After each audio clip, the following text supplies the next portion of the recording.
This 10mm Rival 44 Magnum, and what I'm testing today is our Federal Power-Shok ammunition. Our 10mm is a 200 grain jacketed hollow point rated at 1110 feet per second, and our 44 Magnum is a 240 grain semi-jacketed hollow point rated at 1230 feet per second. I believe those are both rated through, or at least this is rated through a 4-inch barrel. This is rated through a 5-inch semi-auto. So this Federal here is basically a clone of the Federal Punch. It uses the Federal Punch bullet. It's rated at 1110 feet per second, as where the Punch is rated at 1100 even. So just 10 feet per second higher rating. And it doesn't show the barrel length for this, but it does show the barrel length for Punch, for its test barrel. It shows a 5-inch barrel. But yeah, pretty much a Punch clone, except for the fact that this uses a brass case and the Punch uses a nickel plated case. So sometimes you hear a lot about people saying 10mm as good as 44 Magnum. So I'm going to use traditional weight bullets, traditional ammo here, 4-inch revolvers, to see how these compare. So I'm going to go through the chronograph, see what kind of velocity and accuracy I get at the same time. Then I'm going to do my 10% clear ballistic gel test. So I'm going to go into plain 10% clear ballistics to see what the best potential of those cartridges are. No denim in the way to potentially clog a hollow point or anything like that. Then I'll move on to doing more of a real world simulation where I'm going to have 4 layers of denim on this first 3-inch piece that represents hitting a pectoral muscle, followed by a 1/4-inch medium density fiberboard that's going to represent hitting ribs or sternum. 16 more inches of clear ballistics and another 1/4-inch MDF at the back to represent hitting back ribs. So clear ballistics is roughly a half representation of the density of flesh. So 3 inches and 16 inches is more like 1.5 inches and 8 inches an actual living target. So it's like we're really simulating about a 9.5-inch thick individual with ribs on the front and back. So we'll do a plain clear ballistic shot, then a real world simulation shot with both of these, and then I will shoot at the steel target to see what kind of practical accuracy and shootability I can get with these. So let's get started with this test. All right, first up we have our Power-Shok, our 200 grain punch bullet. We're rated at 1110 feet per second through a 5-inch semi-auto. I'm going to use my 4-inch barrel 610 revolver, and the amount of distance from the breech face to the muzzle is actually about 5.5 inches. Then we have about a .003 cylinder gap, so it's very equivalent to about a 5-inch semi-auto in the overall bullet travel, and the gas loss is usually pretty low. So just a note here, I am going to be shooting these single action at the chronograph. Generally, when I shoot a little bit more powerful rounds, I do like to shoot single action rather than double action at the chronograph, just because I do flinch just a little bit with my rheumatoid arthritis when I'm doing double action. I prefer to be a little bit more precise when going over a chronograph. So rated at 1110 feet per second. Let's see what I get in my revolver here.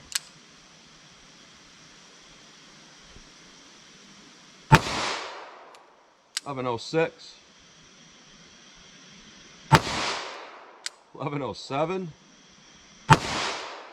1092, 1089, 1093. So very accurate and very consistent velocity.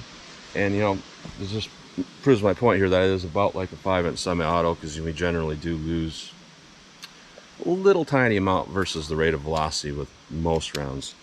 Now this is a 240 grain semi-jacketed hollow point. We're rated at 1230 feet per second. I believe that's also through a 4-inch barrel. I'm using my 4 1/4-inch Smith & Wesson Model 69. So let's see how close we get to 1230 feet per second with our 44 Magnum.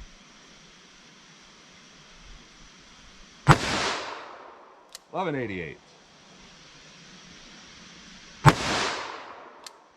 11.14.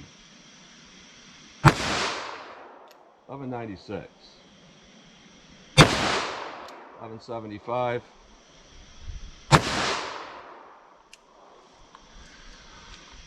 10.48.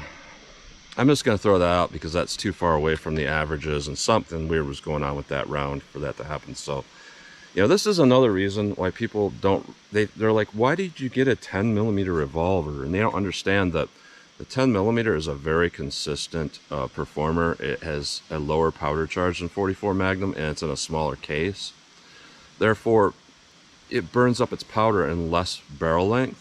So when you're comparing a handgun in 44 Magnum or even 357 Magnum, typically the 10mm can be more consistent because it is starting off with a little bit less powerful of a cartridge, but it's losing less gas and pressure versus a Magnum. So you just have less recoil, more consistent performance overall.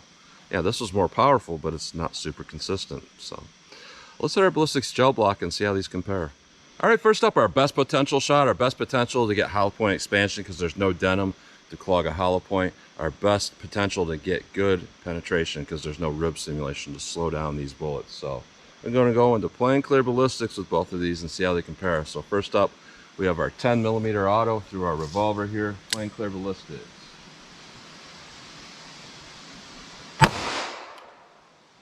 All right, that hit that pretty hard. Now let's set that with our 44 Magnum.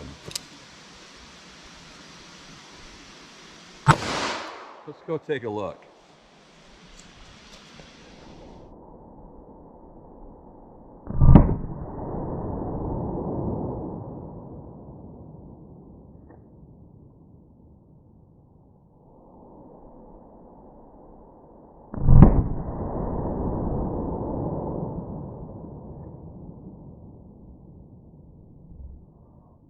All right, I'm honestly surprised that that 44 didn't like pass through this entire setup here just because that hollow cavity is pretty small. However, you know, it's hitting with a lot of force, so I can understand why it would stop, because we're going to get some mushrooming regardless of that hollow point design. But looking at this, both of them actually look pretty similar overall. When we look at the energy dump, and what I mean by that is just simply, you know, how likely were these to expand right away. Both of them did pretty well. It looks like our 10mm is a more consistent opening up of a hollow point because I see a lot of striation marks in there. As when we look at our 44 Magnum, that's just kind of an explosive thing happening where force is kind of causing that gel to kind of get damaged like that. And I see a more consistent pattern here with our 10mm going through here. And we have really good penetration in comparison.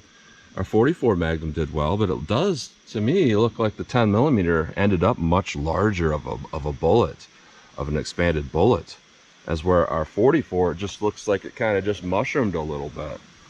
And that makes sense. You know, there are different styles of bullets, but that's pretty typical when you're talking 44 Magnum. It's often semi-jacketed, as where 10mm auto is rarely semi-jacketed.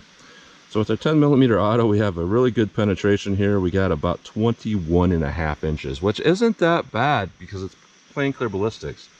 That's not a great deal of over penetration, because if you were to compare this is a little less dense than organic gel. If we were to compare that to organic gel, we might be talking 19.5 inches. It's not too bad. So when we're looking at our 44 Magnum here, I know parallax will kind of throw this off. Look like it's at a different place than where I'm putting my finger, but we are at about 24.75 inches of penetration. So not a lot of over penetration for a 240 grain 44 Magnum, to be honest, but it is a little bit over penetrating, but it would make a good like hunting round. That's kind of what it's designed for. So let's hit this with our rib simulation and our denim and see how these compare in our real world simulation. All right, our real world simulation, 4 layers of denim followed by 3 inches of clear ballistics that represents hitting a pectoral muscle, followed by a 1/4 inch medium density fiberboard that represents hitting ribs or sternum, 16 more inches of clear ballistics, and another 1/4 inch MDF at the back to represent hitting back ribs. If you go through that back rib simulation, that tells you that there's a possibility this could pass through an attacker from a front-on shot here. So this is where things get fun, because with rounds of this caliber, no pun intended, a lot of that stuff wants to jump around and all of that. So let's see what we get here with our real world simulation with our 10mm auto. All right, let me set that back up and hit it with the 44 Magnum. Real world simulation 44 Magnum. 44 Magnum usually has some legit knockdown power on ballistics gel with this rib simulation in there. So let's see what we get with our 44 Mag. Let's go take a look. All right, just so I don't leave any unanswered what ifs, I'm gonna hit it one more time with our 44 Magnum, a little bit more centered, and see if we can catch this bullet, because the other one went right out of the block. So 44 Mag again. Now let's go take a look.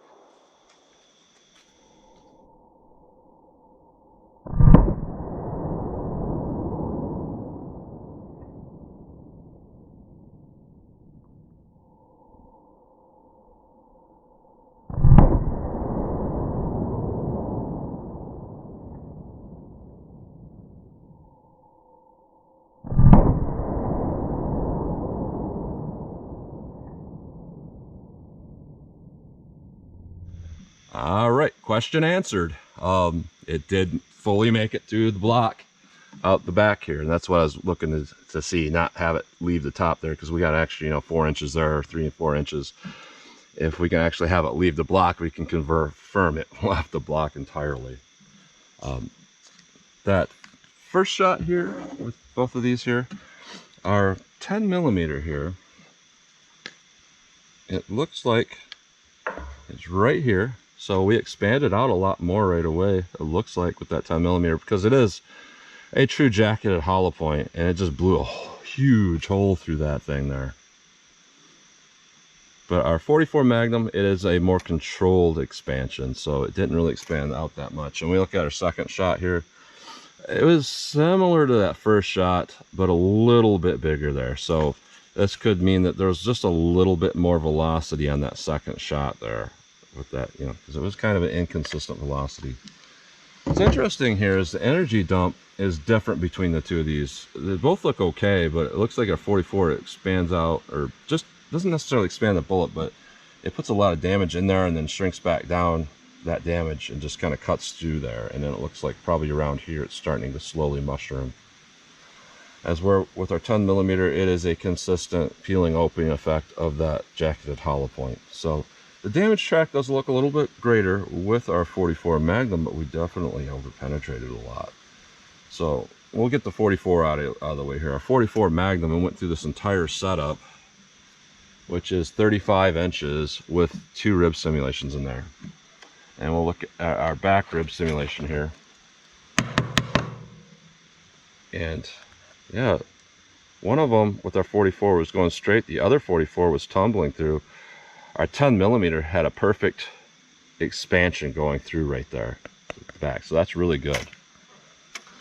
So our 10 millimeter, we went through the back rib simulations, which could indicate it could potentially pass through an average sized attacker, but we went to about 20.5 inches of penetration, which isn't that great. And you gotta remember, there's a little bit of flesh on the back side of, you know, ribs. So, you know, I did take some time to calculate this all out. This would be about an average sized person here. And what this would show is that it probably would go through a really thin person, probably would not go through someone my size. So yeah, that's not bad overall, because it's getting a lot of good deep penetration, which would kind of do okay against something moderately large, like a large 2-legged attacker or a black bear or anything like that. So really what I'm seeing here is that the 44 with this loading definitely is more of a hunting round. I would not use it for defense. It very well could pass through an attacker, and if you're in a crowded area, that's not a good thing. And it's also not a good thing because if you're passing right through, you're not changing that bullet into a larger diameter, which is going to cause more damage in the target. That's the main reason why I don't like over penetration. But with this, it stayed in our target, which means it was expanding outward, you know, and doing damage where we want damage done. So I would say overall, our 10 millimeter is a great round for either personal defense or a little bit smaller dangerous animals. Now, if I had to pick one of these for shooting a grizzly that was coming at me, for sure, the 44 Magnum. But really, I'm looking at this test through 4-inch revolvers as kind of personal defense, light woods rounds. And it looks like overall, our 10 millimeter performed more to my liking and a lot less recoil. So let's pull these out of block. I'll take a close-up look at them. Then we'll shoot our steel, see what kind of practical accuracy and shootability I can get with these. All right, so here's a close-up look at these bullets going through plain gel, our 10 millimeter auto and our 44 Magnum. So our 44 Magnum, you know, wanted to expand out, but it just didn't really expand all that well. Even in plain gel, just not a very big expansion. As well with our 10 millimeter auto, that truly expanded out like a really big, good hollow point. So I would say that's really good performance overall for that 10 millimeter. Now, we couldn't catch the 44 going through the MDF, but we caught the 10 millimeter, and the 10 millimeter also has some really good performance overall. Really good. When we look at it compared to the one going through the plain gel, not a huge difference there. So our 10 millimeter is just a very consistent cartridge. So that's a close-up look at those bullets. All right, 14 yards from the target. So with rounds like these that I consider kind of multiple purpose rounds, ones that could either be used for self-defense against two-legged threats, or ones that could be used for, you know, dangerous animal, you know, moderate-sized dangerous animals or medium-sized game hunting rounds. I like to do two tests with it. One up at 14 yards just to kind of see, you know, how quickly I can fire them double action and to see how they would do as personal defense rounds, and then go back and sling some single action at more of a hunting distance and see how they would feel as hunting rounds. So the difference in weight in these revolvers is about 3 ounces. This 44 is actually about 3 ounces lighter, so that makes it kind of hard to shoot, but it has a slightly longer sight radius. So let's see how I can do it with our 44 Magnum from 14 yards if I had to use this as a personal defense round. Just gonna hit the target as fast as I think I can.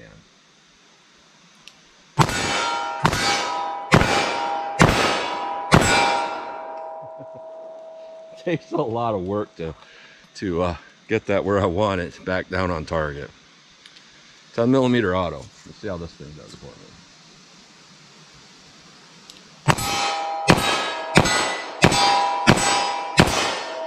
That's like night and day. This is like extremely uncomfortable to shoot. It is like double the recoil of a 357 Magnum in a gun like this, so it is just a bear to shoot.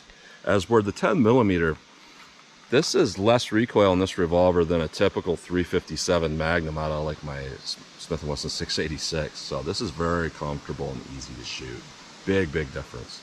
So let me back it up and shoot at the target from 75 yards, kind of a hunting scenario simulation, single action, and see how these will do from 75 yards. All right, 75 yards from the target. So we're just gonna do a SHTF hunting scenario. You know, nobody would really want to choose a 4-inch revolver for hunting, but you know, I find a 4-inch revolver to be just the best Goldilocks type gun because it's small enough you could conceal them. It's big enough that you could shoot, you know, at distance and still have a good amount of sight radius and all of that. So being this is a dual purpose type loads I'm looking at here, yeah, it's a perfect gun to shoot. So let's see how I can do it from 75 yards, single action. I'm just gonna fire slow as if I was trying to take game at that distance and just kind of see, you know, how these things will shoot for me. So 44 Magnum, let's see what this does.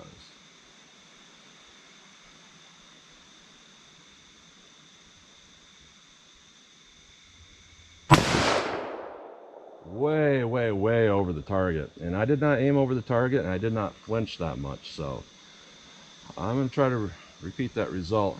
Aim center mass. Could just be flinching, but one more time, aiming center mass. I didn't see it hit anywhere, so it must be going over the target. So I'm gonna aim below the target, below the base of the target by like 2 feet, and see if that makes a difference.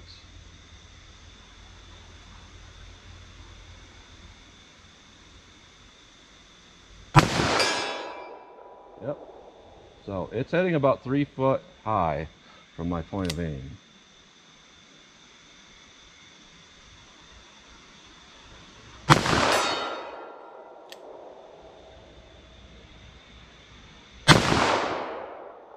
That one I just pulled it, that was all me. So yeah, just not really hitting where I want it to hit. So let's see how our 10 millimeter compares. I'll see where the point of aim is with this, and we'll see if this still hits the target hard enough to be considered a hunting round. So 10 millimeter, what this does.